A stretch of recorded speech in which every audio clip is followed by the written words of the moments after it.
નમસ્કાર મિત્રો, આજે ફરીથી આવ્યા છીએ એક નવા કન્જક્શન સાથે. તમે જોઈ શકો છો અહીંયા બીકોઝનો અર્થ થાય કારણ કે. બીકોઝનું ગુજરાતી થાય કારણ કે. કારણ દર્શાવવા માટે બીકોઝનો ઉપયોગ થાય છે, પરંતુ એ કારણ એ પરિણામ સ્વરૂપ હોય છે, એટલે પરિણામ માટે પણ તેનો ઉપયોગ કરી શકાય એમ આપણે કહી શકીએ છીએ.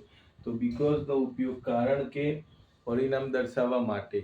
કોઈ કાર્ય તમે કરવા માંગતા હોય તો તમે એ કાર્ય કેમ કર્યું તો એનું એક કારણ હોય, તો એ કારણ દર્શાવવા માટે કન્જક્શન બીકોઝનો આપણે ઉપયોગ કરીએ છીએ.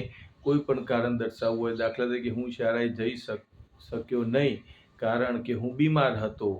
આવા વાક્યો જે છે એવું દર્શાવવા માટે બીકોઝનો આપણે ઉપયોગ કરીએ છીએ.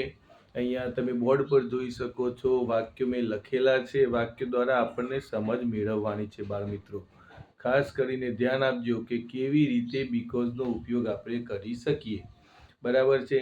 કન્જક્શન છે, એક સંયોજક છે, બે વાક્યોને જોડે છે, કારણ દર્શાવે છે.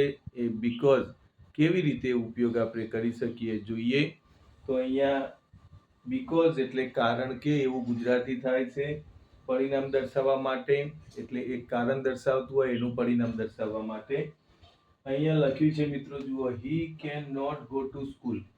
એક વાક્ય એવું આપ્યું છે કે તે શાળાએ જઈ શકતો નથી. એનું કારણ બીકોઝ, કારણ કે હી ઇઝ ઇલ, કારણ કે તે બીમાર છે. વાક્યનો અર્થ બરાબર સમજવાનો છે મિત્રો, કે he can not go to school, તે શાળાએ જઈ શકતો નથી. એનું કારણ કયું? તો કારણ બીકોઝના પછી બતાવવામાં આવે છે. હી ઇઝ ઇલ, કારણ કે તે બીમાર છે. તો મિત્રો, કારણ પાછળથી આપણે દર્શાવીએ છીએ કે તે શાળાએ જઈ શકતો નથી, એનું કારણ એ કે તે બીમાર છે. એ જ રીતે મિત્રો આપણે બીજું વાક્ય જોઈએ. He can the teacher was angry. શિક્ષક ગુસ્સે હતા. હવે શિક્ષક કેમ ગુસ્સે હતા એનું કારણ જોઈએ. બીકોઝ હી વોઝ લેટ, કારણ કે તે મોડા પડ્યા હતા, એટલે શાળામાં લેટ આવ્યા હતા, એટલે પોતે ગુસ્સામાં હતા. જોઈ શકો છો, ધ ટીચર વોઝ એંગ્રી, શિક્ષક ગુસ્સામાં હતો. એનું કારણ કયું?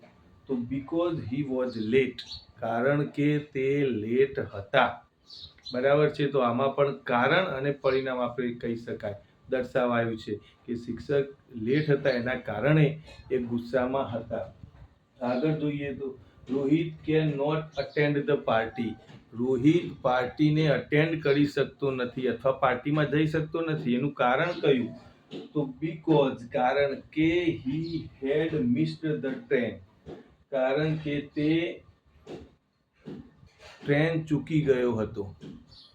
કારણ દર્શાવ્યું છે મિત્રો. He can not attend the party, તે પાર્ટી જોઈન કરી શકશે નહીં, કારણ કે તે ટ્રેન ચૂકી ગયો હતો.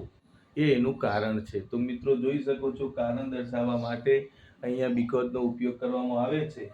આગળ આપણે વાક્ય જોઈએ તો આઈ કેન નોટ પ્લે, હું રમી શકીશ નહીં. બીકોઝ, કારણ કે, એનું કારણ પાછળ દર્શાવ્યું છે. આઈ એમ નોટ વેલ, કારણ કે હું સ્વસ્થ નથી. હું રમી શકું એમ નથી, એટલે હું સ્વસ્થ નથી. એનું કારણ દર્શાવાયું છે. તો મિત્રો દરેક વાક્યની અંદર તમે જોઈ શકો છો, અહીંયા he can not go to school, તે શાળાએ જઈ શકતો નથી. એનું કારણ બીકોઝ પછી દર્શાવાયું છે. તો બીકોઝ પછી હંમેશા કારણ દર્શાવવામાં આવે છે. પહેલા વાક્યમાં તમે જુઓ તો હી ઇઝ ઇલ, તે બીમાર છે. બીજા વાક્યની અંદર જુઓ, હી વોઝ લેટ, તે લેટ હતા. ત્રીજા વાક્યની અંદર હી હેડ મિસ્ડ ધ ટ્રેન, તે ટ્રેન ચૂકી ગયા હતા. અને આગળ છેલ્લા વાક્યમાં છે આઈ એમ નોટ વેલ, તો કે હું સ્વસ્થ નથી. દરેકનું કારણ દર્શાવવામાં આવ્યું છે. પહેલા વાક્યમાં તે શાળાએ જઈ શકતો નથી કારણ કે તે બીમાર છે. બીજા વાક્યની અંદર શિક્ષક ગુસ્સે હતા કારણ કે તેઓ લેટ પડ્યા હતા. ત્રીજા વાક્યની અંદર તે રોહિત પાર્ટીમાં જોડાઈ શક્યો નહીં કારણ કે તે ટ્રેન ચૂકી ગયો હતો, એના કારણે. કારણો દર્શાવાયા છે. I can not play because I am not well, હું રમી શકું એમ નથી. એનું કારણ એક છે કે આઈ એમ નોટ વેલ. તો મિત્રો તમે દરેક વાક્યની અંદર જોઈ શકો છો અહીંયા બીકોઝનું ગુજરાતી થાય કારણ કે કારણ દર્શાવે છે અને એની સાથે પરિણામ હોય કે ભાઈ કારણ અથવા પરિણામ હોય. તમે જોઈ શકો છો he can not go to school, એમાં પણ કારણ દર્શાવ્યું છે. ટૂંકમાં બીકોઝ પછી હંમેશા કારણ દર્શાવવામાં આવે છે. તો આ જે વાક્યો આપણે લખ્યા છે એ વાક્યોની અંદર તમે સ્પષ્ટપણે જોઈ શકો છો કે બીકોઝ હંમેશા કારણ દર્શાવવા માટે વપરાય છે. બરાબર છે. તો લગભગ આ વાક્યો દ્વારા તમને સમજણ તો પડી ગઈ જ હશે કે બીકોઝ એ કંજક્શન છે, એક સંયોજક છે અને તેનો કેવી રીતે ઉપયોગ કરી શકાય.